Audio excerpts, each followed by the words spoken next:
Well, isn't this exciting, Allie Puss? Hi. Alice coming in straight from Los Angeles, Long Beach, California. My goodness, I'm just right next to the Atlantic Ocean, and you're right next to the Pacific Ocean, Alice. Isn't this crazy? It's awesome. You know? So, we'll talk about that. We're getting our sons out there getting fixed for allergies. And Alice is out there ate at California Pizza Kitchen today. Very nice, Alice. If you're in California, you want to go to a place that's unique to California, you found it. My son asked for a pizza. I wanted to get him pizza. He had tough appointments But today. while you're there, try to squeeze in an Arby's, Alice. I might go to the aquarium later. Very nice. Very nice. Okay, so you know what? Since it's something I haven't done yet, there is this flap with Madison Cawthorn. And how much of you sent this to us? But I did watch a lot of this podcast. Have you? Did you watch? I haven't listened to the podcast. I've only heard what everyone's been saying about it because it's caused an uproar in Congress. Right. So Madison Cawthorn, as you know, is the guy from North Carolina, the good-looking guy who is a little wacky. He's a little dumb, I would say. He's big into the election was stolen, and he's big into this and that, and he is not. He's all in. He sounds like a very effective and fun member of a fraternity house in North Carolina. But so now Republicans are all scared because he went on this podcast and he said something that worried them. Can confirm that House Republicans complained today about Cawthorn's orgy and cocaine remarks. So he went on this podcast for like 45 minutes, and this is what he said. The only thing that's not accurate in that... Oh, wait, sorry. The host asked him if DC was like House of Cards, the TV show. The only thing that's not accurate in that show is that you could never get a piece of legislation about education passed that quickly. And everything else is good. Aside from that, I mean, the sexual perversion that goes on in Washington, I mean, being kind of a young guy in Washington, with the average age is probably 60 or 70. And I look at all these people, a lot of them that I've looked up to through my life. I've always paid attention to politics, guys that, then all of a sudden you get invited to like, well, hey, we're going to have kind of a sexual get together at one of our homes. You should come. And I'm like, what did you just ask me to come to? Yeah. And then you realize they're asking you to come to an orgy. Yeah. Or the fact that, there's some of the people that are leading on the movement to try and remove, addiction in our country. And then you watch them do, a key bump of cocaine right in front of you. And it's like, wow, this is wild. So there you go. So that is now all sorts of Republicans are getting phone calls on this. It's become a thing. Yeah, Kevin McCarthy's going to have a talk with him because a bunch of Republicans are demanding that he name names because if not, it impugns their entire institution. Right. So, and it's actually fantastic. And by the way, he says, and you see a guy do a key bump of cocaine, he says that like a guy who's done a key bump of cocaine. Exactly. That was going to be what I was going to say. What even is a key bump of cocaine? I would not even know to use that word. The audio is a little harsh. Is there any way to turn it down at all? Or might be able I'm sure I can turn myself down a bit. Is that my input level from USB? No. Are you turning something down? Hello? Can you talk while you turn something down? No? Did you turn you off? Am I now alone? Is it possible I'm actually alone now? Is that all it took? Huh. That's unfortunate. So, that is the Madison Cawthorn thing today. And I've got to say, that podcast... How about now? Okay, jeez. Sorry. Are you also shouting? No. It sounds like you're shouting. I'm not shouting. Jeez. Let me see if I can adjust my thing even more. How about now? Is this good? That's better. How about this? Kind of just use a speaking voice, okay? How about this? I'm just talking like I talk. Just talk. Okay, it's a speaking voice. Okay. Okay. How about now? Okay, that's good. Okay. What else do you have on your plate today? In California? So we have a few things. So we have a rooftop pool we need to check out, I think. No, I mean official duties. Oh, we're done. Okay. Did we have a liquid lunch, Alice? No, actually I have not at all. Okay. Because this louder tone reminds me of Alice, who every third leap year or so will become over enthusiastic after a cocktail. No, that's not going on. I Okay. I have don't not had a obviously. liquid lunch. I obviously don't believe you, but that's fine. Okay, so this Madison Cawthorn thing, this was actually a great one. I totally believe him. Two, the whole podcast is about this kind of stuff. About And so like, we all kind of monitor that here we just to go. see what's going on. This is And I fun. noticed a lot of people in the majority party were buying stocks that had to do with some kind of battery, some kind of technology for electric vehicles. And then wouldn't you? He's like, his whole podcast is how everybody does stuff in DC is crooked, is on the take, how they get you, how the media holds stuff out, uses. He just totally, he brings it to this podcast. The whole 45 minutes or whatever it was 24 minutes, is excellent. It's like, and so that part about the cocaine, etc., that fits in with the rest of it. This kid is just a fool who can't shut up, who is a very good. What? Why is he a fool? Because he's not shutting up. Obviously, all the stuff he's saying is very colorful, but you're going to bring hell down on your party in an election year where things are going fine. You don't want to be making this kind of noise. But he's like, oh, but I think it's good for him because I think everybody does feel that Washington, D.C. is corrupt and that they're all like involved in perversions and cocaine and craziness and whatever. And they realize, wait, I can't get fired. Why am I doing maximum level work for when I'm just going to get the same paycheck either way? Yeah. And that's why our government moves so slowly. So how effective can you be if the other side of the aisle hates you and the rhinos hate you even more? You're calling out their apathy, their cowardice, their duplicity. I mean, they've got to hate your guts too. If you're not playing ball and compromising a little bit, because you're no compromise guy. In another video that we're going to do, we're going to talk through your America First. Yada, yada. They've ever had. Yeah. And they love having their name in the paper every other week. And so that's why we're able to kind of bully people around. And yes, it's a form of bully politics. And I understand that I am not everyone's cup of tea. I understand that I'm probably not the most fun person to bring up at your Thanksgiving dinner with your liberal relative saying, oh yeah, I really like Madison Cawthorn. I understand that you might read some articles about me that makes people uncomfortable. And a lot of kind of your old establishment members of the Republican Party, they don't really like a guy who's tatted up, who believes in the Second Amendment, who says, if you're a tyrant that starts coming for my family, I will shoot you in the face. And so, I mean, a few things about Madison Cawthorn. I don't know how much people like follow this stuff, but if you remember, he's this guy, he's like this young guy. He's very good looking, I guess one might say, if one were into good looking guys. And he's in a wheelchair and he's sort of, I mean, like, I guess he's kind of like Marjorie Taylor Greene, only I think people take him a tiny bit more seriously. Maybe not. Maybe they don't. But he's always like, oh man, right. Alice, can you not speak at that volume, or is there anything you can do? I thought I turned it down. No. He's making you speak louder than usual. I don't know. You know what? You know what? I can check 1 2, check 1 2. Say hello. Hello. I can just do it from here. That's fine. Go ahead. Hello. Hello. Hello. Hello. Okay, I get you. You can. Okay. Okay. So, but he's like got this reputation for being a really like MAGA person, right? Like Marjorie Taylor Greene or Lauren Boebert or Matt Gaetz. Like he's very sort of in that crowd in DC. That being said, a lot of that is put on. I mean, he got his start, he worked in Mark Meadows' office. He's like fairly establishment. He's also had like some allegations, like you said, he seems like he's come from a frat party. Like there's been some allegations that he's been like kind of inappropriate with women. Nothing like crazy, but just sort of standard.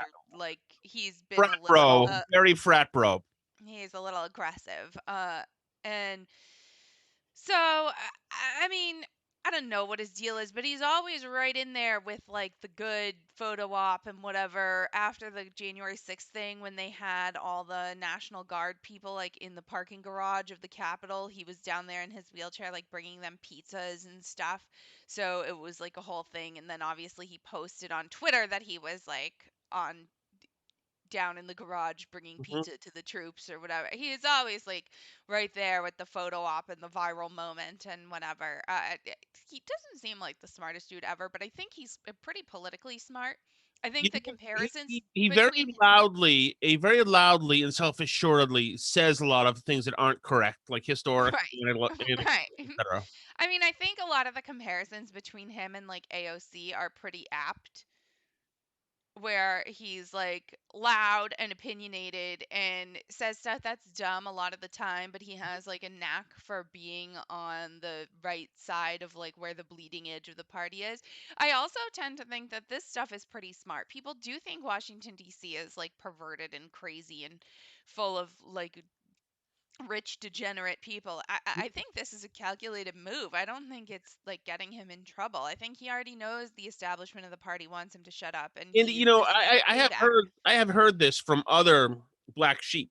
Like I think Tom Tancredo had said Mhm. something like this to me. Went down in DC. Some of these DC expats who used to work there who didn't really go hang with it, but they talked about it being, of course, it's a huge party town. It's Hollywood. Of course, there's hugely powerful people there. There's alphas there. Obviously, there's cocaine there. It's packed with beautiful women trying to get a leg up in Washington politics and power circles. Of course, it's intrigue. It's everything. Of course, it is. Of course, it's debauchery going on in DC. Why? It would be crazy if there weren't. My God, just Right. I mean, I don't think the anybody was senators surprised. of between Ted Kennedy and who's your guy? Who's Chris Dodd? Those two alone could write a book on it. Could have written a book. No, I mean, I think that the biggest reaction that I saw through all of Twitter at these allegations coming out was everybody said, tell us something we don't know, kind of like on both sides of the aisle. I think that's really like how people feel about it. And that's why I do feel it's politically smart a little bit for him. I don't think it looks good of the people who are telling him to shut up or demanding that he name names unless he do whatever. I mean, I'd be fine with it if he did name names, but like, I love the drama of them all being like, we need to have a discussion with this young man. Like, why are they all coming after him now? It's funny. Like, everyone assumes this stuff goes on in DC. It's not ruining anyone's career that he's making these allegations, but it is, confirming what people think they know about DC and about the people who work there. Um, but yeah, I think the people who are like acting outraged by it come off as sort of prudes because everyone assumes that this stuff is totally true. What you have who's this person? Olivia Beavers. Who's Olivia Beavers? A I don't know. Politico Congress reporter. Blue check mark on Twitter. Multiple sources telling me leader Kevin McCarthy says he plans to talk to freshman Madison Cawthorn over his orgy remarks. Told several Hausars stood up who were upset. They said it wasn't okay, they don't believe it, etc. Rep. Steve Womack stood up and said he hardly ever stands to talk. He has something to say about this now because he's getting questions about which members are partaking in orgies after Cawthorn suggested they are happening in D.C. along with the use of cocaine. Cawthorn is not there this morning. So, I mean, don't you think that somebody who comes and says, I'm outraged because now I'm getting questions about people participate, don't you think you come off as like out of touch and or malicious if you're coming out and being like, how dare you, sir, say that people in Washington, D.C. are partaking in orgies and doing cocaine? How dare you? How Yeah, dare you impugn this great institution? Like, I either assume you're at the orgies or that you're like a total babe in the woods, innocent, and I don't think that's what he is, right? Oh yeah, Like, no, the bump of the key or whatever is. I mean, anybody who stands up and says that, like, I can't believe this gentleman needs to be talked to, who would suggest that orgies happen in DC? Who would suggest that there's the use of cocaine amongst people in DC? Like, anyone who says that, who works in Congress, like, what would you think of that person? Sorry, Obviously. your son I is. mean, I would think a ton of people do cocaine in DC. Of course. And then another reporter, this is a Capitol Hill reporter for CNN, Melanie Zanona, said, can confirm House Republicans complained today about the orgy and cocaine remarks. Members said if it's true, he needs to name names because otherwise it unfairly maligns the entire institution. Who knows, Melanie? Maybe you're named. Who knows? Yeah. Yeah, I guess from that angle it is funny, but the interview is very good. He really does paint the whole thing. I mean, if he wants to talk like that, then he'll stand out. He just needs to get his ducks in a row a little bit more. But like he brings the some good stuff. And I forget so much in your opinion. Hold on. Age of probably 60 or 70. And I look at all these people, a lot of them that I've looked up to through my life. I've always paid attention to politics, guys that, then all of a sudden you get invited to like, well, hey, we're going to have kind of a sexual get together at one of our homes. You should come. And I'm like, what did you just ask me to come to? Yeah. And then you realize they're asking you to come to an orgy. Yeah. Or the fact that, there's some of the people that are leading on the movement to try and remove, addiction in our country. And then you watch them do, a key bump of cocaine right in front of you. And it's like, wow, this is wild. And then there's also, by the way, he doesn't at all say that he didn't do the orgy or the key bump. You think you'd maybe put that in there too. I get the feeling that he's more insulted that the old people who work in DC would think he would want to be in an orgy with them. Yeah, probably. Yes. Oh yeah. Hold on, my daughter needs my phone number. Yeah, because I think he's more into like getting hot chicks or whatever. I don't think that he is necessarily, like I say, I think he's actually kind of an establishment dude. I think this is like an act, this like hardcore MAGA thing that he puts on. But he's certainly very representative to me of like where the Gen Z right is in terms of Really? like, yeah, I mean, I think that right wing Gen Z people, especially like on Twitter, tend to be more extreme, tend to be more into like the alpha guy thing, tend to want to be like good looking and I mean, he looks Well, like he they're could young be. men. So Yeah, there's bro in your face, thing happening here. These are the Bills Mafia in Buffalo. These are right. Barstool dudes. I mean, I don't know if Madison Cawthorn is necessarily a espionage, what barstool. goes on in Washington of, so many people trade in secrets and there's a currency to secrets. And so it's wild. And then, there's members of the media, the journalists who kind of will keep nasty stories about you or about other people on a shelf.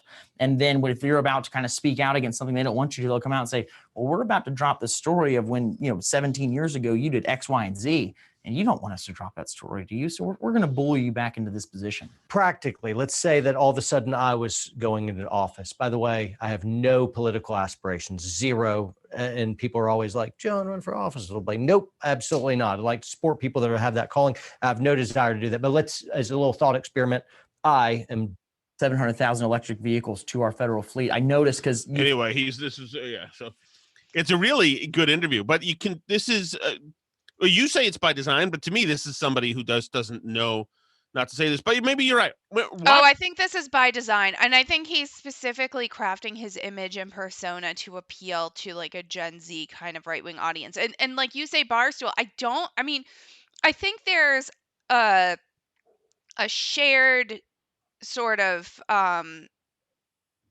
there's some shared culture between like the so-called barstool conservative world, right?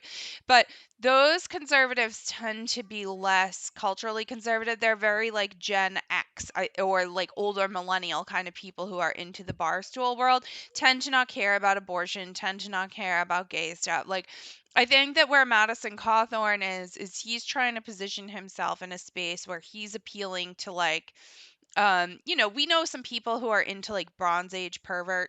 I've read you some of that stuff.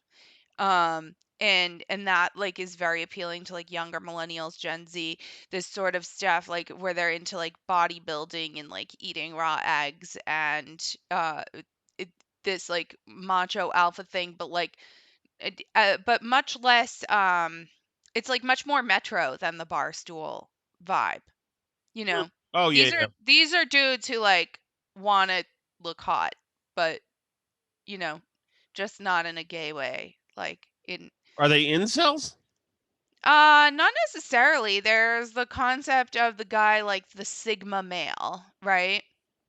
Who's sort of like above the whole relationship thing. You know. Um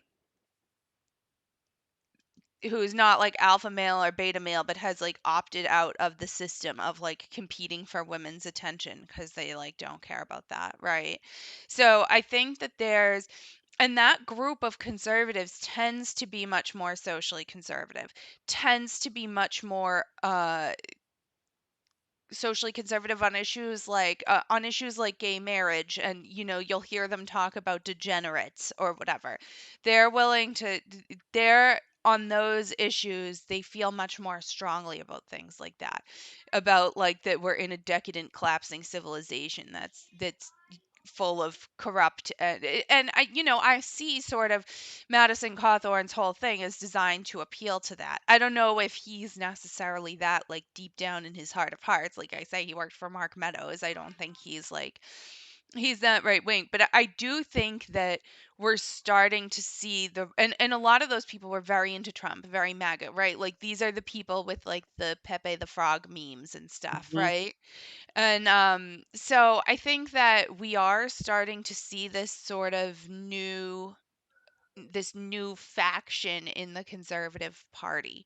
I don't know that that group of people cares that much about like Marjorie Taylor Greene or Lauren Boebert, who I think have tailored their images much more to appeal to sort of like the boomer MAGA crowd, like the Mhm. Christmas cards with the AR-15s or whatever, like that sort of thing. Like, I think they're much more in like the cliche territory, but I think that Madison Cawthorn is somebody who's deliberately and openly appealing to really an audience that I think Tucker appeals to a lot too, right? Is Right. this sort of like younger, edgier. I mean, even I don't think that Nick Fuentes is in the same category as Tucker at all, but I think that he's on a spectrum of appealing to similar, like I don't think that the Venn diagram has no overlap at all of people that are into Nick Fuentes and people who are into Tucker, and that's like kind of the continuum that Madison Cawthorn is like looking at and positioning himself on. And I think that this is like a wing of the right that the Republican Party as a whole like hasn't fully reckoned with yet. You know, you have Nick Fuentes in Washington like chanting like F the GOP, right? And with his Groyper guys, you have them interrupting Charlie Kirk at events, and even like Don Trump Jr. at events and stuff, like about specifically about the Republican Party on gay issues. I think that I think that there is a new sort of movement within the Republican Party, and how that ultimately coalesces, if that ends up being more fringe with somebody like Fuentes, or if that comes more into the mainstream of the party, kind of remains to be seen.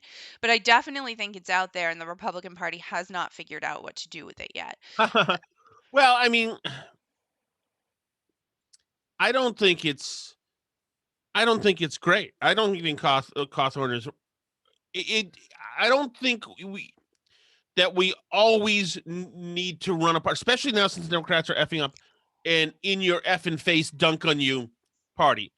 I don't think that we want to. I think there needs to be some kind of principled intellectual depth to the party, other than the reaction to the F this, or other than the reactionary kick down the door thing. I think that's dangerous. I think you want some. I think you want some of the Jonah Goldbergs to like and respect you. Some. Right. And this with Cawthorn and Matt Gaetz and stuff. I mean, it's cool and young, and I guess it's virile. I guess that's what it is. It's if I were a young person, I'd probably be an a-hole like that too. Why not? It's fun, And there's a certain bit of blow up the whole system thing that's attractive too to young people. It's Hmm. passion and energy, and I guess that's very healthy as well. Um, but But I think you see this on the right and the left, to be honest. And that's why I say, like, I think the comparisons to AOC are very apt. I think amongst younger people, particularly Gen Z, there's a sense that, while they might identify as more left or more right, that the parties are terrible, and that the parties have absolutely, like, completely ceded ground they should never have ceded. I think that, for example, the right feels that way about, like, gay marriage and trans stuff and schools and critical race theory and all these things, I think they feel like the Republican Party of their parents has given up on those issues, gone into complete retreat mode, and is like, I think that's the origin of some of these debates about like David French and Drag Queen Story Hour and stuff, is like, is that they feel that the Republican Party has totally like given up on those issues, and that they're arguing from a left-wing frame of reference. And I think that AOC fans feel the same way about the Democratic Party, in that they think that the Democratic Party has folded on universal health care, on student loans, on free college, on climate change, that they feel that the Democratic Party has not been radical enough. And I think you see young people on both sides saying, screw my party, they suck, they're not doing anything about the issues that matter to me, and they're like giving up ground and like totally ceding the issues to these crazy people on the other side. I mean, I think both Democrat or left-wing and right-wing young people feel that way.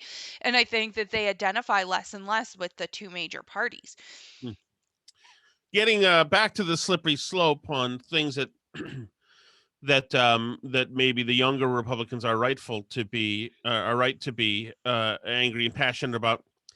In Hartford, this story was going around all day last night and today. Hartford school nurse on administrative leave after anti-LGBTQ comments made on Facebook. Hartford school nurse leave after posting comments about LGBTQ students, etc. Hartford school nurse has been placed after leaving inappropriate comments about LGBT plus students online, according to one of them says that this Hartford teacher named a student, outed a student. So I looked this up, and this is all this. It's one of the things said that nurse would engage such offensive behavior in social media that she had essentially outed a student against HIPAA rules. So I've looked and I found. Have you seen this? Mm-mm. So I looked this up. I'm like, she said anti-LGBTQ stuff on Facebook. I assume that she said that these are subhuman cyclopses and evil and this and that. So I go and I found that she posted on these like new moms of Melrose, not moms of Melrose, sorry, moms of Connecticut. One of these things where people who are Right. moving in, tend to check in to see each other. And this nurse, I found the original thing because so many moms in Connecticut had dimed her out. They screenshotted her original post, and then they said, "Okay, okay, mom activists, let's get together and email these people." So anyway, I found her original post, and her post says this. This is from the nurse, and it's on this group where they talk about this stuff. Her Facebook is essentially, well, I'll just read it. Buyer beware. Investigate the school system curriculum. Connecticut is a very socially liberal, gender-confused state. As a public sector nurse, I have an 11-year-old female student on puberty blockers and a dozen students identifying as non-binary, all but 2 keeping this a secret from their parents with the help of the teachers, the social workers, and the administration. Teachers and social workers are spending 37.5 hours a week influencing your children, not necessarily teaching your children what you think is being taught. Children are introduced to this confusion in kindergarten by the school social worker who teaches, she says in quotes, social and emotional regulation and school expectations. Science tells us that a child's brain continues to develop into the early 20s, hence laws prohibiting alcohol, tobacco, vaping, and cannabis. But it's okay to inject hormones into confused prepubescent children and perform genital mutilating surgery on adolescents. How incongruent is that? So that's what they have as the proof that these moms got together. And so I guess the outing is saying she has an 11-year-old on puberty blocker. Right. And by the way, the 11-year-old's mother actually also contacted the superintendent, and they said, and she has been, this nurse has been suspended. Now, she's been suspended, as far as I can tell, by airing concern, essentially whistleblowing. Right. You know? Right. And by the way, outing and against HIPAA, that's not against HIPAA unless you identify the person, I don't think. Otherwise, all those liberal doctors who spent all of COVID saying like such and such a patient held my hand while they died and begged for the vaccine and told me to tell everyone to take the vaccine while they were gasping their last breaths of Great air from point. dying of COVID. Like otherwise those people all broke HIPAA, right? But they didn't because they were just telling a story with no identifying information about the Yeah. person. Right. And here's the Fox thing. Hartford school nurse posted private and personal information about a student on what? That's not true. That's not true whatsoever. And so anyway, they're all coming, including the mother of the 11-year-old also came out on all these Facebook threads. I had all these. Well, now she's identified. Right, now she knows her. She knows her own daughter. And so people are going after this nurse. She's been suspended. She'll probably be fired. And this is crazy. There's nowhere, because the media didn't bother looking into the specifics or printing any of this stuff that I'm looking at. Nowhere does the school deny anything that was said. And of course, why would they? Because they're doing it all and they're proud of it. No, they like it. They Of like course. that. Here is the Hartford School's superintendent, Leslie Torres Rodriguez. When we're thinking about our LGBTQ plus students, we want to ensure that our learning spaces continue to affirm their identities. And that's what I want to communicate, that we continue to affirm their identities. Well, wait a GD second. Why are you affirming identities of children? Right. Oh, wait, Johnny just said he's a Blue Jay, demisexual, LGBTQ, eyesight, two-spirit. We better affirm him. Everybody run over and affirm. What the frig is this? Oh, Yeah. Johnny, do you need puberty blockers? Okay, guys, let's do. The more we give him, the more we're affirming him. Continue to promote safe and healthy learning environments in places where we want our students to feel seen and heard and affirmed and valued and respected. And we're going to continue to do that. Psychos. Because this nurse whistle blew on these people. No, we're going to continue to affirm. We're not going to stop. These are a bunch of sickos, these people. And can you imagine that they're having their school administrators and the school, it says social, it says SSW, I assume that means school social worker. Probably. School social workers and teachers are having conversations that they're not sharing with parents with these kids, all about their voyage to transitioning. This is freaking unbelievable. And like in puberty blockers at 11-year-old, the mother is happy is on Facebook. That's right. Yeah, that's right. My daughter's but at least that mother knows about it. Can you imagine school leading your kid down the road over their trans stuff? You're asking for violence by doing this. Right. And puberty blockers, by the way, are all being prescribed off label for trans kids. This is essentially experimental medicine. So kids, if you're going to transition your kid more than just socially, then you have to put them on puberty blockers as they hit puberty, which, by the way, especially for girls, is at an incredibly young age now because the Right. age has been dropping over the years for various reasons. And, there's girls who get their period like in third grade who are 9 years old, 8 years old, right? Which seems crazy, but it's happening. And so you need to prescribe if you want them to not go through puberty because you want them to transition and get all these surgeries and stuff. You have to start prescribing them off-label hardcore hormonal drugs that they're now going to take for decades for like a 9-year-old. It's absolutely nuts and out of control. Like 11's on the older side for puberty blockers, to be honest. It's crazy. It's crazy. The idea that parents would be signing up for this, or even worse, teachers would be signing kids up for this without their parents' permission, is just such a moral outrage that of course you have people starting to ask, like, maybe we spoke too soon on the whole like LGBT thing not being a slippery slope into who knows what insane world that people want to live in, because it's everything that people say about the slippery slope has immediately come true after they've told us it's never going to happen. Totally. It's I mean, crazy. I want to show. There's some man in the street here of some of these parents. I want to see what they say. And the nurse was told to stay home today. I don't think that's right at all. I mean, you know, everybody has their privacy, and especially when it comes to kids. If that was my child, I'm sorry, but I'll be I'll be going crazy. Yeah, but it didn't happen. Nobody did that.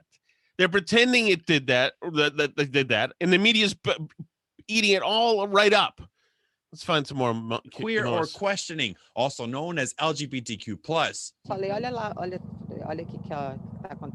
She feels really bad because it's upsetting because she has a daughter that goes to public school in Hartford. So to know that someone's sharing out information about people and people's kids, it sucks. Because of pride. Nobody did. But that's fine. They don't care. Doesn't matter. Doesn't matter. It's the mom, but who, by the way, I will just say, by looking at these Facebook pictures, first of all the moms who are timing everybody out, what national flag would you say is on each and every one of them within the last month? I mean, I can't think what a national flag would have to do with school nurses, but I'm going to guess Ukraine. That is correct. Of course, there's all LGBTQ stuff on every page. These are all mom activists. We know the type. Right. And the mother of the person, I think the mother of the person, I can't tell by looking what exactly this person is, but I'll just say that we're not shocked necessarily. And of course, the one who is angry that her daughter was outed, but now has outed her daughter. By the way, how many of these moms with daughters who are transitioning, who are like 11 years old, how many of them in your experience are really shy about publicizing that? 0. Correct. 0. That's right. I mean, and that in itself is like toxic and bad. I mean, I think about this. There was a kid who was incredibly famous for being trans at age like 4 or 5 in the town we used to live in. They live somewhere else now, and the mom became a big activist about it, wrote books about it, wrote for a bunch of publications about it. They got to ask Liz Warren a question at the presidential debate. They've been all over the place and all in the media. The mom has speaking engagements. She's made a career out of having a really young trans kid. Well, guess what? She now has a second kid that's also trans. So out of her 3 kids, 67% are trans now. And like, I'm not outing anybody. This is public. She puts it out there. She has like freaking speaking engagements about it. So, but don't you think you would question if potentially with trans people being like 0.1% of the population through like all of human history, like people with genuine gender dysphoria, don't you think if 2/3 of your kids are suddenly trans that you would start to question if maybe something you did influenced their behavior in some way? Right, including telling them that they're trans. Or celebrating being trans and dragging the whole family to all kinds of like gay pride parades and events and all these things. Like Abigail Schreier's a piece she did last year. Gender dysphoria is characterized by a severe and persistent discomfort in one's biological sex. Typically begins in early childhood, ages 2 to 4, though it may grow more severe in adolescence. But in nearly 70% of cases, childhood gender dysphoria resolves. Historically, it afflicted about 0.01% of the population, and almost exclusively boys. Before 2012, there was no scientific literature on girls aged 11 to 21 ever having developed gender dysphoria. In the past decade, that's changed dramatically. The world has seen a sudden surge of adolescents claiming to have gender dysphoria and self-identifying as transgender. In Britain, Canada, Sweden, and Finland, clinicians and gender therapists began reporting a dramatic shift in the demographics of those presenting with gender dysphoria, from predominantly preschool-age boys to predominantly adolescent girls. In Britain, in 2018, there was a 4,400% rise over the previous decade in teenage girls seeking gender treatments. So I'm gonna play devil's advocate here because I know what LGBT activists would say about this, because I've heard them say it. Mm-hmm. And they would say that this is just another example of how of misogyny and sexism in the medical industry, that the medical industry took boys' concerns and discomforts with their bodies and stuff seriously, and they did not take women seriously. And now, because we've decreased the misogyny in medicine and we like believe women when they tell us they have a medical issue, now we're seeing more women come out as trans than before. So that, I think, is what they would say. They say the same thing about like how always it was boys who had ADD and were on ADD medications. Mm-hmm. And now you have like tons of like 28-year-old women getting diagnosed with ADD and taking Adderall, and they're like, my whole life I never knew, nobody ever took my concerns seriously. But like, we know you just like taking Adderall because it makes you skinny and like you can get a lot more done in the day. Like, yes, everybody gets more done when they take Adderall. It's just a thing. Like, Right. but yeah, but that's the claim there too, is that like women also had ADD all along and just weren't taken seriously the Right. way boys were taken seriously. Alice, unless you have something else, I got to get our daughter to play practice. Because the kids aren't answering to me, so I got to get them set up with shoes. Oh boy. Okay. Yeah, well, Anything else? Do you want to throw something else in there? I'll let you go. I don't think I had anything else like really pressing. These transatlantic or the trans-Pacific or is it Transcontinental. transsexual, as a matter of fact, Alice, keeping in theme. Thank you everybody for listening. It's been another great Burn Barrel podcast, coast to coast. We you can still find us on Twitter at Burn Barrel Pod, Facebook.com/Burn Barrel Podcast, BurnBarrelPodcast.com, BurnBarrelPodcast@gmail.com. You can find us anywhere you listen to podcasts or on YouTube or Rumble for video versions. C'est la vie.